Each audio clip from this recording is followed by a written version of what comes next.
Hello everyone. This is me, Devashmita Sharkar. Today we are going to talk about nature and earth. So let's begin. First only I am telling that this is a very big video. So please do see it, okay? Okay. What is nature? No, nature in the broadest sense is the natural, physical or material world or universe. Nature can refer to the phenomena of the physical world and also to life in general. The study of nature is a large but if only the only part of science. Although humans are part of nature, human activity is often understood as a separate category from other natural phenomena. This wonderful picture is of the Basalt Sea, which is located in the Swiss Alps. Now we'll know about the history of nature. The word nature is derived from the Latin word natura or essential qualities, innate disposition, and in ancient time literally means birth. In ancient philosophy, nature is mostly used as the Latin translation of the Greek word physis, which originally related to the intrinsic characteristics that plants, animals, and other features of the world develop of their own accord. This is a bit wordy, so I am keeping it like this. You all read it or take a screenshot of this, okay?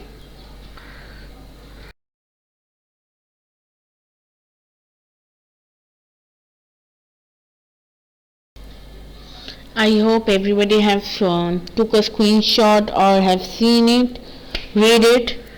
So I am going to the next slide, which is also the continuation of this slide, the history of nature, okay? Let's see. Yes, it's the continuation. I am reading a small part. Now I will stop and then you all will get a screenshot or will read it on your own. Okay. Within the various uses of the word today, nature often refers to geology and wildlife.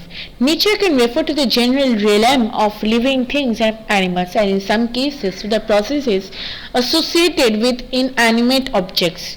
The way that particular types of things exist and change of their own accord, such as the weather and geology of the earth, it is often taken to mean the natural environment or wilderness. Wild animals, rocks, forest, and in general those things that have not been substantially altered by human intervention or which persist despite human intervention. Okay, now I am stopping here. You all take a screenshot or read it, okay?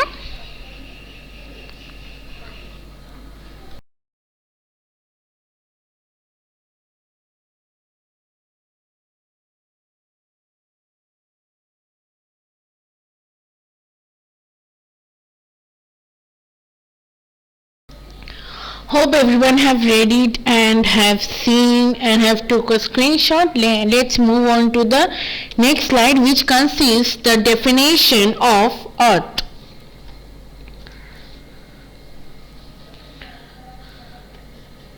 Earth is the only planet known to here also I will read the first part and then you will take a screenshot, because then if I read the whole part then of each slide, then this will be a very big video and it will be a boring video also. Okay, so let's read it. Earth is the only planet known to support life, and its natural features are the subjects of many fields of scientific research. Within the solar system, it is the third closest to the sun. It is the largest terrestrial planet and the fifth largest overall. Its most prominent climatic features are its two polar regions, two relatively narrow temperate zones, and a wide equatorial tropical to subtropical region. Precipitation varies widely with location from several meters of water per year to less than a millimeter. 71% of the Earth's surface is covered by saltwater oceans. The remainder consists of continents and islands, with most of the inhabited land in the northern hemisphere. Earth has evolved through a geological and biological processes that have left traces of the original conditions. Now you all read it.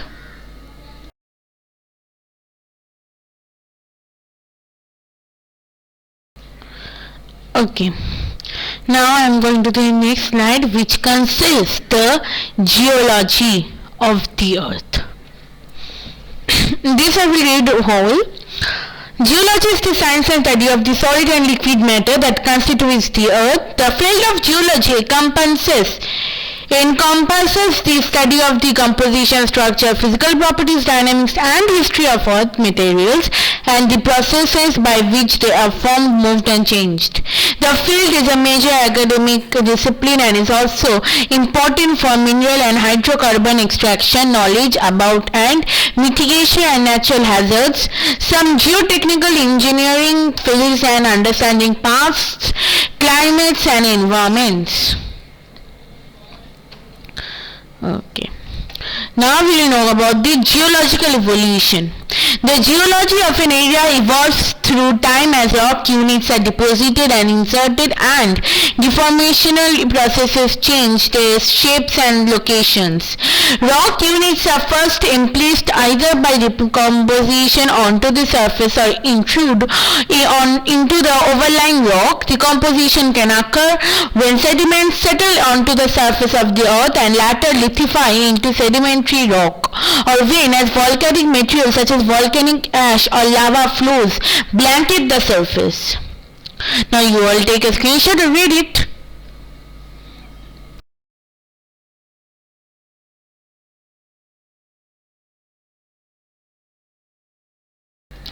Hope everybody have read it. Let's move to the next slide, which consists a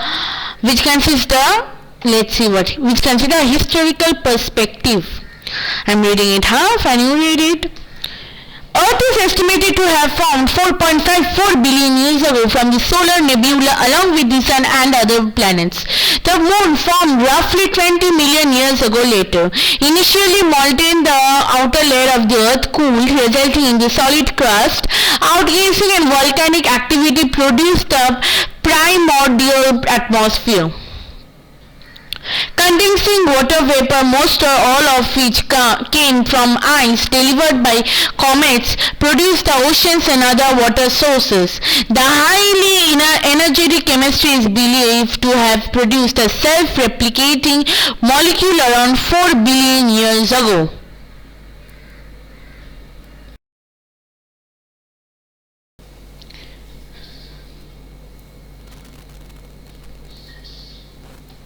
Now we'll talk about water. Water is a chemical substance that is composed of hydrogen and oxygen H2O and is vital for all known forms of life. In typical usage, water refers only to its liquid form or state, but the substance also has a solid state, ice, and a gaseous state, water vapor or stream. Water covers 71% of the Earth's surface. On Earth, it is found mostly in oceans and other large bodies of water, with 1.6% of water below ground in aquifers and 0.001% in the air as vapor, clouds and precipitation. Oceans hold 97% of surface water, glaciers and polar ice caps, 2.4% and other land surface water such as rivers, lakes and ponds, 0.6%. Additionally, a minute amount of Earth's water is contained within biological bodies and manufactured products.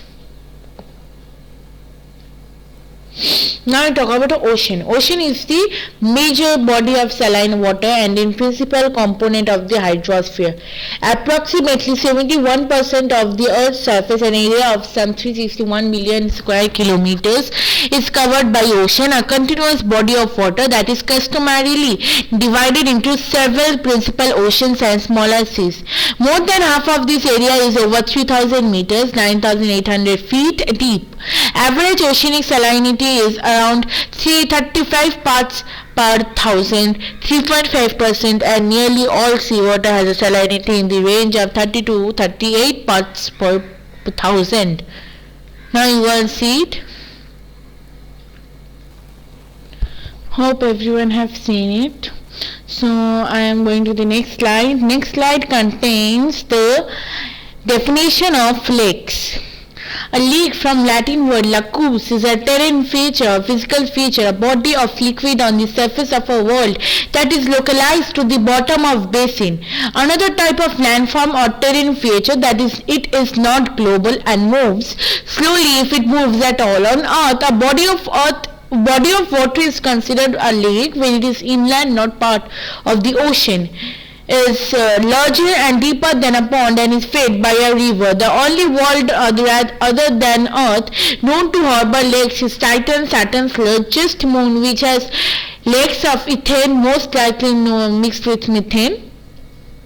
If it is not known as Titan's lake, are fed by rivers, though Titan's surface is covered by numerous river beds. Now you already this need only two lines. Okay. Now we will go to the next slide, which consists the river. A river is a natural water course, usually fresh water, flowing upwards an ocean, a lake or sea or another river. In a few cases, a river simply flows into the ground or dries up completely before reaching another body of water. Small rivers may also be called by several other names, including stream, creek, brook, rivulet and reel. There is no general rule that defines what can be called a river. Many names for small rivers are scientific to geographic location. One example is Burn in Scotland and North East England. Sometimes a river is said to be larger than a creek, but this is not always the case due to vagueness in the language. A river is a part of the hydrological cycle. Water within a river is generally collected from precipitation through surface runoff, groundwater recharge springs, and the release of stored water in natural ice and snowpack, that is from glaciers.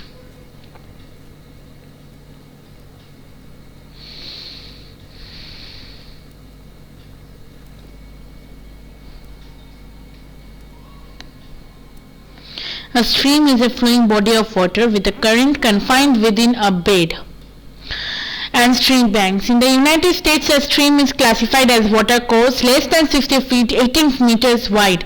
Streams are important as conduits in the water cycle, instruments in groundwater recharge, and they serve as corridors for fish and wildlife migration. The biological habitat in the immediate vicinity of a stream is called a riparian zone. Given the status of the ongoing Holocene extinction, streams play an important corridor role in connecting fragmented habitats and thus in conserving biodiversity. The study of streams and waterways in general involves many branches of interdisciplinary natural science and engineering, including hydrology, fluvial geomorphology and aquatic ecology, fish biology, riparian ecology and others.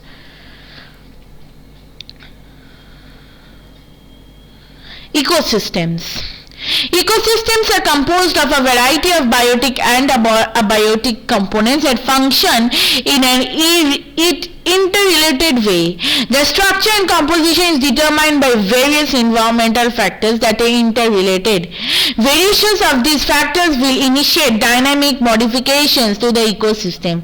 Some of the more important components are soil, atmosphere, radiation from the sun, water and living organisms. Pinus blancas, parts of the Bosphorus Biosphere Reserve, located northeast of the city Jinotega in northeastern Nicaragua, central to the ecosystem. Concept is the idea that living organisms interact with every other element in the local environment. Now you will read the half of this part.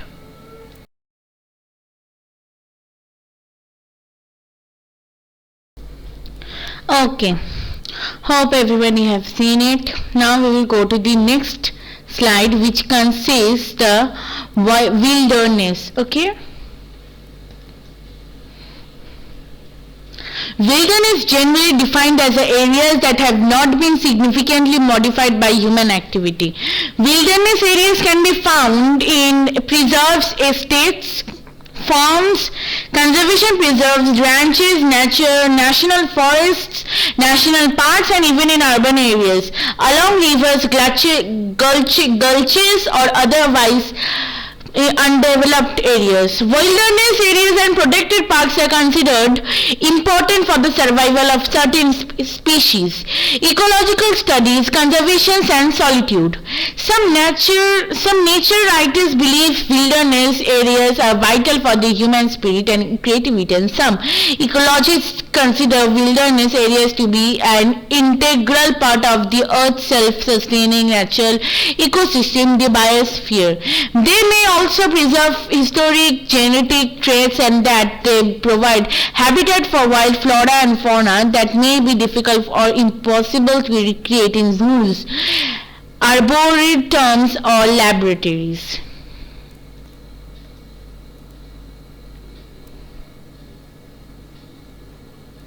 Now we know about life. Although there is no universal agreement on the definition of life, scientists generally accept that the biological manifestation of life is categorized by organization, metabolism, growth, adaptation, response to stimuli, and reproduction.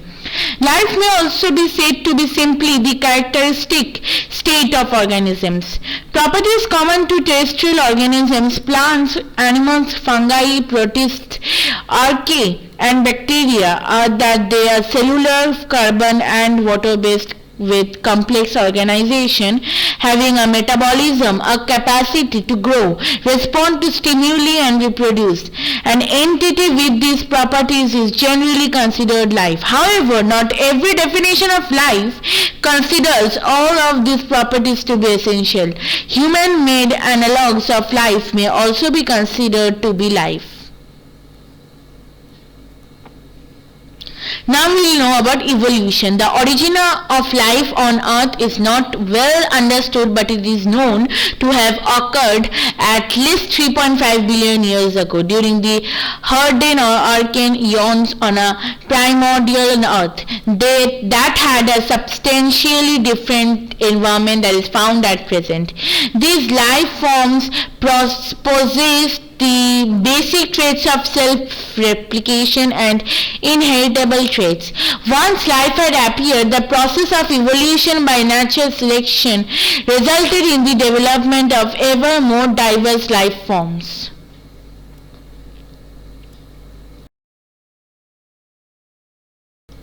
Okay, now I am stopping here only because if I continue then it will be a very big video. And it will be very boring also. So bye bye, stay home and stay safe.